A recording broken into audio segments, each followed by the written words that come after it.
Dear friends, I have produced 3 videos to provide a short introduction of St. Paul. In this first video, I will firstly say a few words to present Paul. I will then discuss the chronology of St. Paul, the life of St. Paul, the change of the name from Saul to Paul, and finally, the notion of Paul as a servant. In the description of this video, I will include the key moments of this presentation so that you can click and watch the parts that interest you. In the description, I will also put the links for the other 2 videos. I hope you enjoy this presentation. We have some information about Paul from different sources, which do not always coincide. As direct sources, we have the letter to the Galatians, which is an autobiography, and also we have Acts, which represent a travel diary. However, as I said, these sources do not always coincide. I want to start by saying that in the slide, when you will see at the bottom, as you can see, I wrote CF and then a reference. That is a reference that I use in my work. I personally know Monsignor Professor Renato De Zan, who is a biblical scholar in Italy, contributed to translate the Bible in Italy and also the Missal in Italy. I'm in good contact with him, and his work has inspired me, and I'm using some of his ideas, plus also some other ideas. We can understand some aspect of Paul in the letter to the Galatians, 1 Corinthians, 2 Corinthians, Romans 11, Philippians, and 2 Timothy. We know that Paul suffered some physical issues due to a bodily illness, which made him weak. He also didn't have a good character. We should recall that in the first missionary travel, he goes with Barnabas. When they leave, Barnabas is leading the missionary travel. However, in the middle of the travel, Barnabas and Paul have some disagreements. John Mark, who was the secretary, note their disagreement and decide to go back because he is unhappy to see them arguing. When the 2 apostles come back to Antioch, Barnabas wants to organize a second trip. Barnabas asks Paul if he wants to travel again. Paul accepts this, but John Mark is with them, and Paul doesn't like this. Barnabas tries to persuade Paul, but Paul doesn't want to travel with John Mark, and then as a result, Paul and Barnabas separate from each other. Let us read 2 Corinthians. I do not want to seem as though I'm trying to frighten you with my letters, for they say, his letters are weighty and strong, but his bodily presence is weak, and his speech contemptible. We have an indirect testimony of the fact that the speeches of Paul are a bit boring. We understand from Acts 20, from verse 7 to 12, that Paul is in Troas. He is on an upper floor of a house, and in the evening the room is full of lamps. And Paul talks a lot until midnight. Eutychus, he sat on a 3rd-story window. He falls from there because he fell asleep. Let us read. On the first day of the week, when we met to break bread, Paul was holding a discussion with them.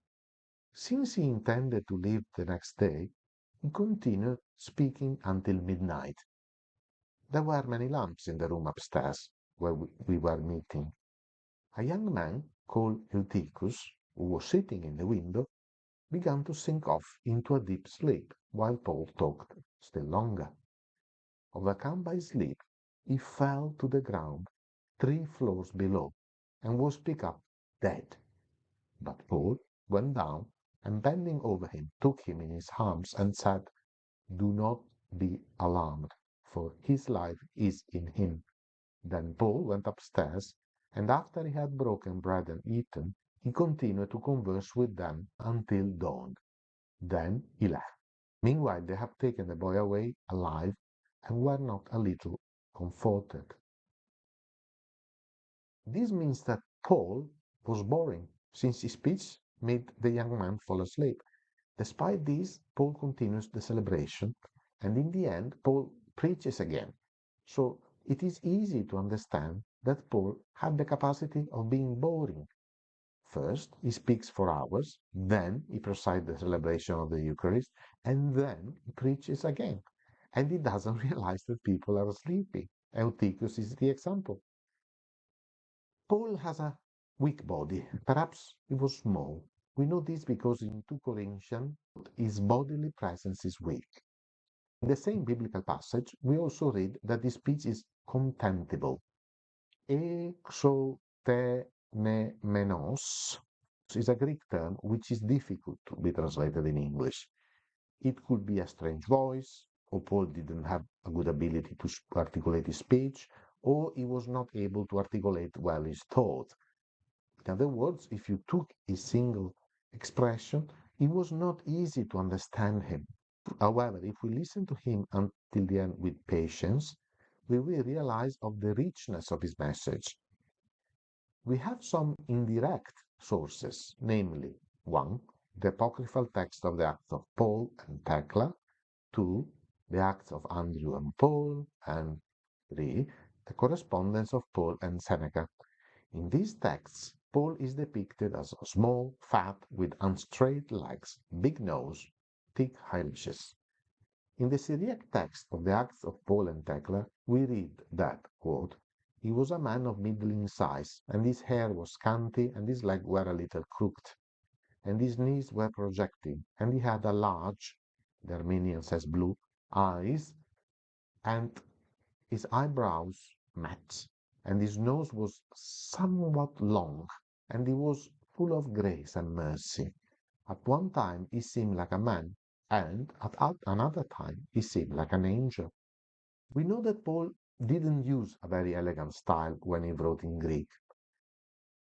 I want to open here a big parenthesis here to say that in contrast to the Greek used by Paul, Luke uses a very elegant Greek in his Gospel and in the Acts of the Apostle. The Greek style invented and used by Luke is in fact extremely beautiful. For example, have a look to Luke chapter 1, verses 1 to 4. Paul adopts a functional style to deliver pragmatically the thoughts he had in mind. There is no doubt that, that his style is a bit heavy. We can see Paul wrote sentences of 10, 12, 15 lines in which the point is sometimes made after 15 lines. Nobody would hire Paul as a journalist to write a newspaper. Nevertheless, the Greek of Paul doesn't contain grammatical nor syntactical errors. Can we reconstruct chronology for Paul? We don't have many chronological fixed points. An important information is from the letter to the Galatians and the Acts of the Apostles and other letters. A key extra biblical information is represented by the inscription discovered in Delphi in 1905, where Proconsul Gallio asked to produce a sculpture of the letter of the Emperor Claudius. You can see in this slide here the picture of this inscription. And this is the reconstructed text of the inscription, and the part in brackets have been reconstructed. This happened in the 26th acclamation of the Emperor Tiberius Claudius. This, we know, happened in the year 52 after Christ. Some scholars believe this is in the year 51. There is only a few months difference because It either happened in the second half of the year 51 or in the first half of the year 52. Now we know that the proconsul, in this case Gallio, could have this role for only 1 year. Otherwise, it was known that they would have taken advantage and misused the money of the Roman area that they were ruling. Let us now compare this information with the text from Acts 18. But when Gallio was proconsul of Achaia, the Jews made a united attack on Paul and brought him before the tribunal. They said, "This man is persuading people to worship God in ways that are contrary to the law." Just as Paul was about to speak, Gallio said to the Jews, "If it were a matter of crime or serious villainy, I would be justified in accepting the complaint of you Jews. But since it is a matter of questions about words and names and your own law, see to it yourselves. I do not wish to be judged of these matters." And he dismissed them from the tribunal. Then all of them seized Sosthenes, the official of the synagogue, and beat him in front of the tribunal. But Gallio paid no attention to any of these things. It is clear that Paul met Gallio while he was a proconsul. We know that Paul arrived at Corinth, and there the Jews were angry with him, and they bring him in front of Gallio. Gallio concludes that Paul didn't do anything wrong, and Gallio dismissed the case. The historical moment is very important because we can establish when Paul was in Corinth. So we can reconstruct what happened before and what happened after this point in history. Let us provide a summary of the life of Paul. Saul was born in Tarsus, in Cilicia, between 5 and 10 AD. He was of a Jewish family of the tribe of Benjamin. He was also a Roman citizen. He was educated in Jerusalem according to the Pharisaic teaching of Gamaliel. He persecuted the church. The biblical account of Paul's conversion can be found in Acts 9, verses 1 to 13, Acts 22, from verse 1 to 21, and Acts 26, from verse 1 to 23. According to these passages, Paul's life-changing encounter with the risen Christ occurred while he was traveling to Damascus to persecute Christians. The traditional site of Paul's encounter with the risen Lord is commemorated by a church 3 kilometers south of the city of Kab. He then spent some years anonymously in Antioch, desert of Arabia, Tarsus. At times it seems he had a vision. Read 2 Corinthians chapter 12, verse 2. He is discovered by Barnabas, who brings him back to Antioch. Have a read about Acts chapter 11, verse 12 to 5. There, initially, he's a prophet, and after that, the church in Antioch chooses Paul together with Barnabas as apostle. As you know, Paul changed name from Saul to Paul. We read in Acts 9, verse 4, that originally the name of the apostle was Saul. He fell to the ground and heard a voice saying to him, "Saul, Saul, why do you persecute me?" A possible hypothesis which explains the change of name is that whilst he was part of the community of Antioch, he wanted to follow the example of Simon, who changed the name of Cephas, which is translated as Peter in Greek. Cephas is Aramaic for rock or stone, and Peter is the Greek equivalent. We read in John 1:42, he brought Simon to Jesus, who looked at him and said, "You are Simon, son of John. You are to be called Cephas," which is translated Peter. This is consonant with Matthew 16:18. "And I tell you, you are Peter, and on this rock I will build my church, and the gates of Hades will not prevail against it." As we know, Paul was looking after the Gentiles, were the pagans who converted to Christianity, and Peter was looking after the Jews who converted to Christianity. Maybe this fact induced Saul to change his name from Saul to Paul, so that there was some analogy between the two apostles. However, some Jews had two names. Maybe Paul was the Roman name and Saul was the Jewish name. Some other sources explain that after the preaching of Paul, the proconsul of Cyprus under Claudius, called Sergius Paulus, converted to Christianity, and Saul, in remembrance of this conversion, decided to change his name to Paul. After this encounter, Saul is in fact referred to as Paul in the Acts of the Apostles. Have a look to Acts chapter 13, verse 9. All these, of course, are hypotheses. Paul defines himself doulos, which means servant. However, this doesn't mean that Paul wanted to be humble, because from the text we sometimes perceive that perhaps he had some pride on what he was doing.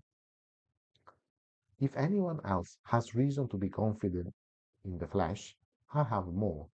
Circumcised on the 8th day, a member of the people of Israel, of the tribe of Benjamin, a Hebrew born of Hebrews, as to the law, a Pharisee, as to zeal, a persecutor of the church, as to righteousness under the law, blameless. This is in Philippians 3, from verses 4 to 6. It is true that after that he says, quote, "Yet whatever gains I had, these I have come to regard as loss because of Christ." But then he is confident of his abilities, because he says, "I have fought the good fight, I have finished the race, I have kept the faith. From now on, there is reserved for me the crown of righteousness, which the Lord, the righteous judge, will give me on that day, and not only to me, but also to all who have longed for his appearing." This means that we can be saints also if we have some pride. When someone is doulos, servant of God, the implication is that they are collaborators of God. We know that Moses, the king, the prophets, the Virgin Mary are servants. For example, Mary says that she is servant of the Lord. We read in Luke, "Then Mary said, 'Here am I, the servant of the Lord. Dulon Kyrion. Let it be with me according to your word.' Then the angel departed from her." The servant cannot possess, but she is a possession of God. Paul says that he is an apostle by the will of God. You can read that in Romans 1:1, 1 Corinthians 1:1, Galatians 1:1. I hope you enjoyed this video. I will put the links for the other two videos where I continue to provide an introduction of St. Paul. Please subscribe to my channel and like my video. It will help me to develop this project. See you the next time.